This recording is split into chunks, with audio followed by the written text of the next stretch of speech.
Muito obrigada pelo convite, é um prazer enorme estar aqui com vocês. Então, vou falar um pouquinho da oncogenética e as pesquisas que nós temos desenvolvido, né, na UFJF, no contexto aí da cidade de Juiz de Fora.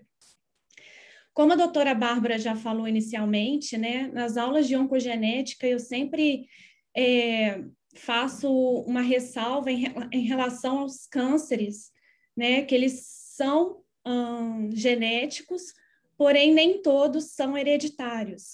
Então, em mama, cerca de 10 a 15% dos casos possuem uma predisposição hereditária relacionados, em grande parte, a mutações nos genes BRCA1 e BRCA2. Então, estima-se aí cerca de 45% das mutações são atribuídas ao gene BRCA1 e um pouco menos ao gene BRCA2 em câncer de mama. A suspeita clínica de um câncer de mama, então, hereditário, ele baseia-se principalmente na idade de acometimento da paciente, mas também no histórico familiar, que constitui uma ferramenta clássica para investigação, né, que são os heredogramas que nós utilizamos. Então, no exemplo, nós temos uma história familiar clássica, com casos aí de câncer de mama, em idade pré-climatério, né, em idades consideradas jovens, fora do esperado para um tumor, tá? E também outros casos aí envolvendo carcinoma de ovário, né, em 3 gerações. Porém, esse tipo de heredograma, ele nem sempre é possível ser elaborado, né, na prática clínica da genética. Às vezes, alguns casos, alguns pacientes trazem um histórico familiar muito limitado. Então, para reforçar, né, ou para buscar alguma outra estimativa, né, dessa possibilidade de predisposição hereditária, nós também fazemos uso de calculadoras de risco, como BRCA-PRO, Boadicea. Porém, na prática clínica, essas calculadoras, elas também, às vezes, não são tão fáceis de serem utilizadas, né, de uma forma simples no dia a dia.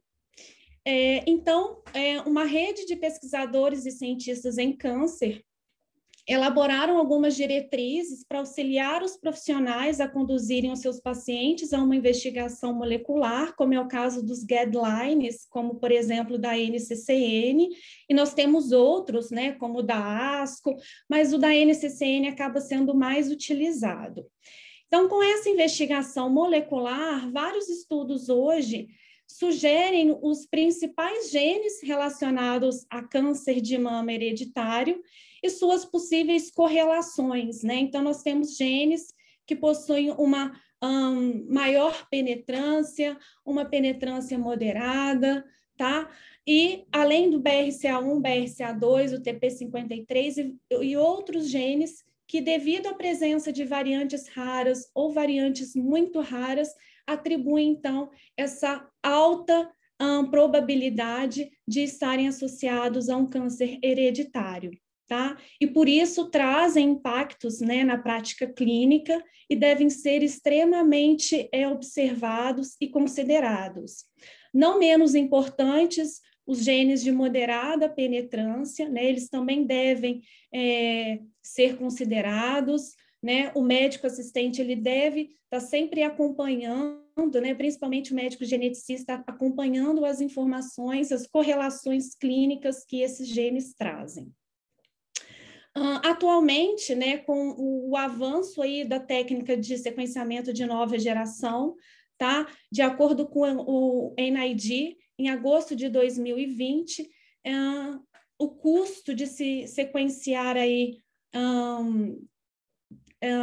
megabases, né, nos testes genéticos era aí de aproximadamente 8 centavos de dólar, né?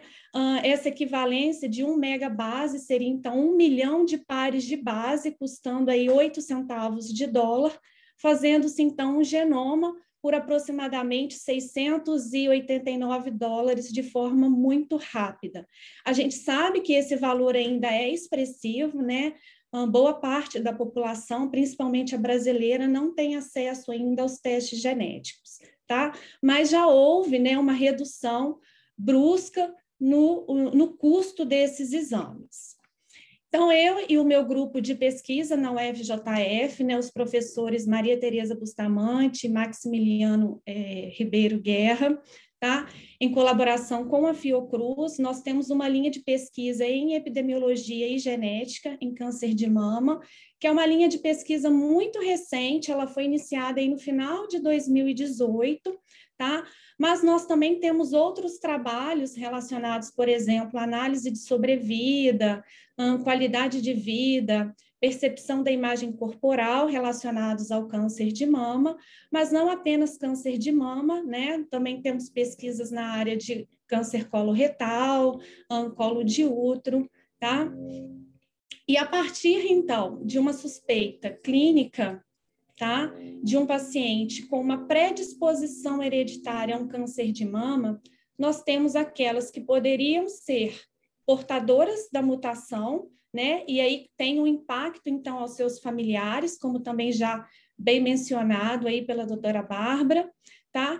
E naqueles pacientes que possuem o diagnóstico de câncer de mama, nós, então, fizemos uma observação um pouco mais apurada desses casos.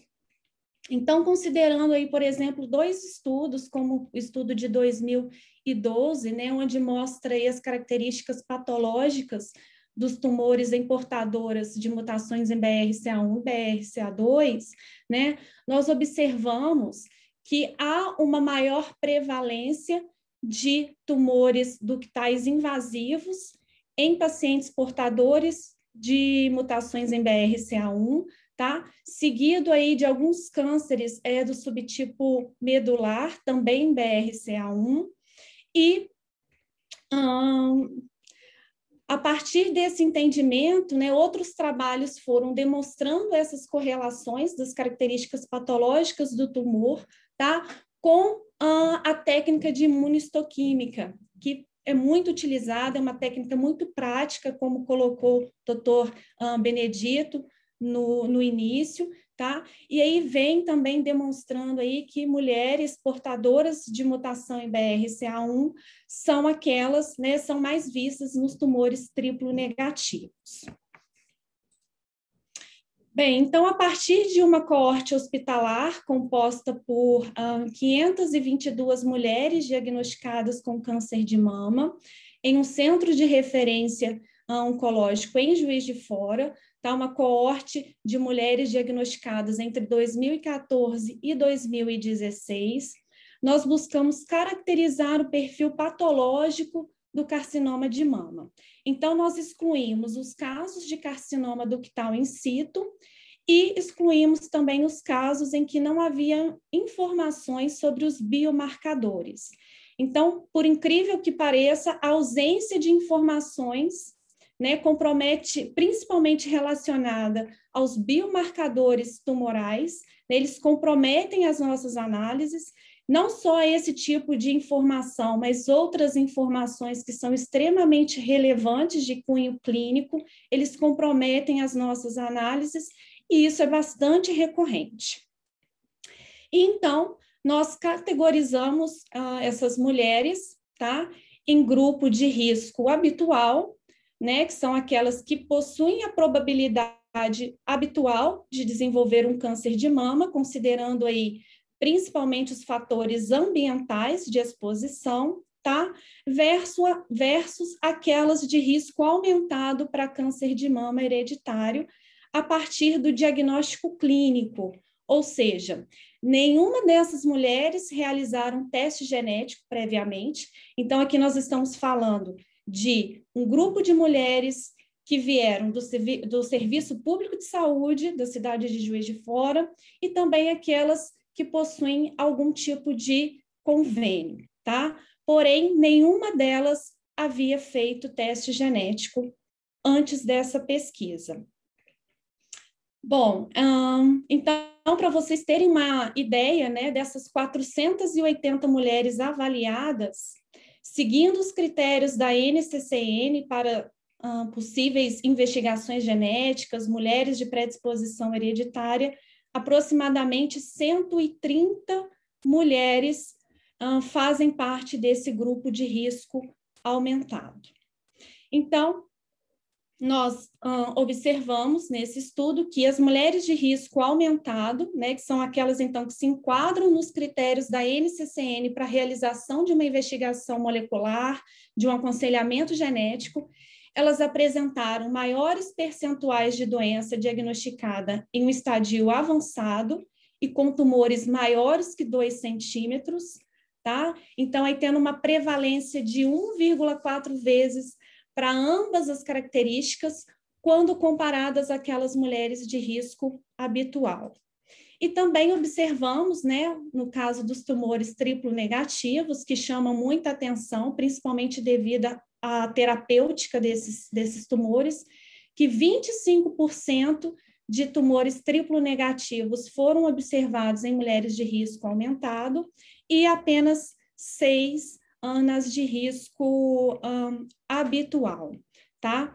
E nesse caso, nas mulheres que possuem, então, tumores triplo negativos, o nosso próximo passo, né, o desdobramento desse estudo inicial, é fazer o screening, né, o rastreamento genético para os genes BRCA1 e BRCA2, embora saibamos que em cânceres, né, principalmente os de mama, no caso, a investigação de genes BRCA1 e 2 não é suficiente, né? A gente deve investigar outros genes, então fala-se muito nos BRCA1, BRCA2, devido à maior prevalência de mutações identificadas, mas cabe ressaltar que eles não são os únicos genes importantes, né? Devemos também direcionar nossa atenção a outros genes.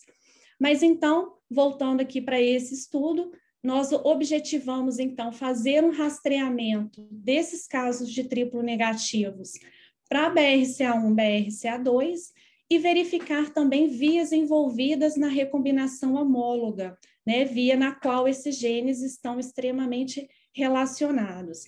Então, essa é uma parte do trabalho que devemos fazer em colaboração com o AC Camargo, lá com a doutora Dirce, tá?